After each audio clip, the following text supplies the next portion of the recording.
போன வீடியோவில் சொன்னேன் 2016 ஃபெப்ரவரி மாதம் ஹல்க் மூவியை அப்லோட் பண்ணேன். அது காப்பிரைட் ப்ரொடெக்ஷன்லாம் தூக்குனாங்க. அதுக்கப்புறம் என்ன ஆச்சுன்னா, தனியாக ஒரு சேனலை ஓப்பன் பண்ணலாங்கிற ஒரு தாட் வந்துச்சு. ஆனால் அந்த சேனலை அப்போதைக்கு ஓப்பன் பண்ண முடியல. அதனால் நான் யூடியூப்லேயே என் பேரை வச்சு ஒரு சேனலை க்ரியேட் பண்ணி திரும்ப வேறு சேனலில் அதில் டுட்டோரியல்ஸு அது இதுன்னு போட ஆரம்பித்தேன். நல்ல ரெஸ்பான்ஸாக இருந்தது. எப்போ 6 மாதம் கழிச்சு ஒரு வீடியோ டுட்டோரியல் எடிட்டிங் பற்றி போட்டிருந்தேன். 6 மாதம் கழிச்சு அது 10,000 வியூஸ் ரீச் ஆயிருந்துச்சு 2016லேயே. அடுத்து வீடியோ ஸ்டெக் ஆகாமல் எப்படி பார்க்குறதுன்னு VLCயில் ஒரு டுட்டோரியல் போட்டிருந்தேன். ஃபஸ்ட் டைம் என்னோடய வீடியோ 1,00,000 வியூஸ் ஹிட் ஆகுனா அப்போ தான். அதுக்கு வந்துட்டு 8,000 ரூபாய் ரெவன்யூ எல்லாம் வந்துருந்துச்சு. அது 2017ல்.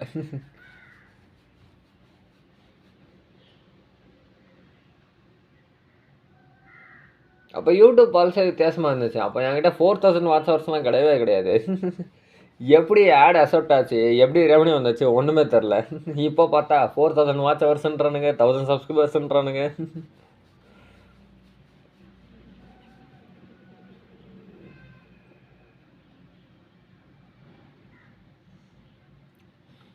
இத்தனைக்கும் இந்த காப்பரேட்டட் சேனல்னா அது எப்படி மானிட்டைஸ் ஆச்சுன்னு தெரில. இப்போ அதெல்லாம் அலோடே இல்லை. இப்போ ரீயூஸ்டு கண்டென்ட் அது இதுன்னு சொல்கிறானுங்க. அப்போலாம் வந்துட்டு நான் ட்ரைலர், டீசர், ரீமிக்ஸு, மேஷப்ஸ்லாம் பண்ணுறேன்னு அதிகமாக யூஸ் பண்ணதுன்னா ஏகே மூவி கிளிப்ஸ் தான். ஏகேனா யாருன்னா அஜித், தமிழ் ஆக்டர். அவங்க மூவி கிளிப்ஸை அதிகமாக யூஸ் பண்ணி தான் மேஷப்ஸ்லாம் பண்ணுவேன். புது புது டீசர் ட்ரைலரை வச்சுக்கிட்டு அந்த சேனலே மானிட்டைஸ் ஆயிருந்துச்சு. எப்படின்னே தெரில. இப்போது எவனாலே முடியாது. ஏன்னா யூடியூப்பில் சிஸ்டமே மாறிடுச்சு.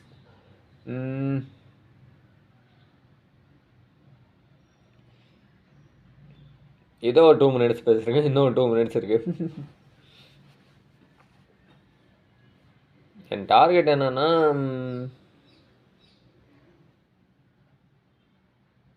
75 கிளிக்கு. ஆனால் 75 கிளிக்குன்னு கேட்பீங்க. அதை நான் விளக்குறேன்.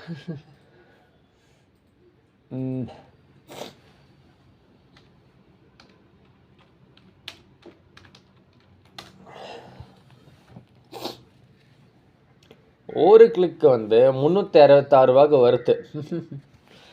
அப்படி இருக்கப்ப 75 கிளிக்கு வந்து 25,000 ரூபாய்க்கு வருது. இதுதான் பிளான். ஆனால் இதை ஒரு நாளில் முடிக்க முடியாது.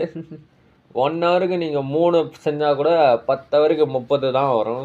75 வந்துட்டு உங்களுக்கு 2 நாள் தேவைப்படும். பார்க்கலாம்.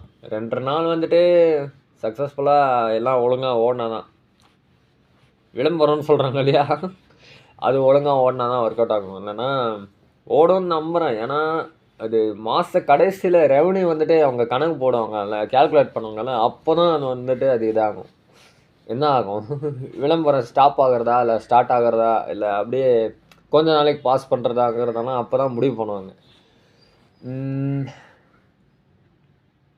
2வது வீடியோவும் கிட்டத்தட்ட பேசிட்டேன். இந்த 20 செகண்ட்ஸ் முடிச்சுட்டு நெக்ஸ்ட்டு 3rd வீடியோ. அதில் வந்துட்டு இன்னும் தெளிவாக சொல்கிறேன். மேபி என்கிட்ட இருக்க பேலன்ஸில் எல்லாத்தையும் பேலன்ஸ் பண்ணுறேன்னு நினைக்கிறேன். பார்க்கலாம்.